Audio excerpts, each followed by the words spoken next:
It was 11:30 at night. Hamid was sitting in his study, organizing his notes. Outside, rain poured heavily, and occasional flashes of lightning lit up the room. Suddenly, his phone rang. He glanced at the screen, and no number. "This late," he muttered, then answered the call. "Hamid, help me.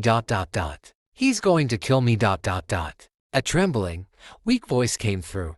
Who is this?" Hamid asked, startled, but the call had already ended. He immediately tried to redial, but the number didn't connect. An odd uneasiness settled over him. The voice had sounded familiar, but he couldn't be sure. He couldn't sleep the whole night. The next morning, he reported the call to the police, but they said without a formal complaint or traceable number, they couldn't take action. That evening, as Hamid returned from work, he found an envelope at his door. It simply read for Hamid. He quickly opened it. Inside was a photo of a young girl, terror in her eyes. Alongside it was a note. "If you want her to live, come to the old mansion at midnight. Alone.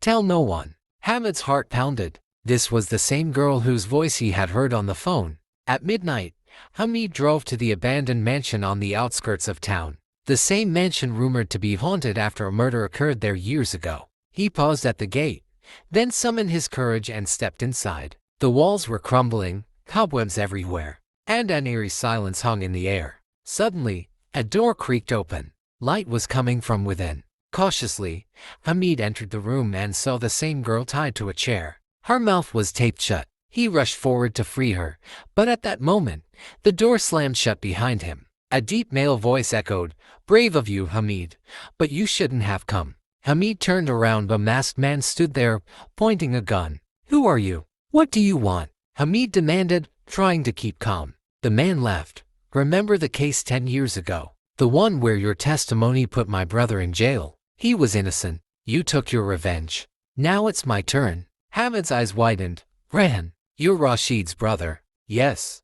And tonight, you'll pay the price." The man stepped forward, but just then, police sirens sounded from outside the mansion. "Hands up!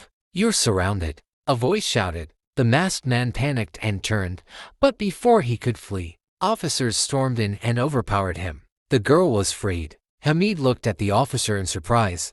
"How did you know I'd be here?" The officer smiled. "After your report, we kept tracking your phone. When you headed toward the mansion, we followed." The girl spoke softly. "My name is Zara. They kidnapped me 3 days ago. If you hadn't come, I don't think I would have survived." Days later, Hamid sat once again in his study. It was raining outside, but he felt peaceful. He glanced at a photo of Zara on the wall. She had become like a sister to him. His phone rang again, and no number.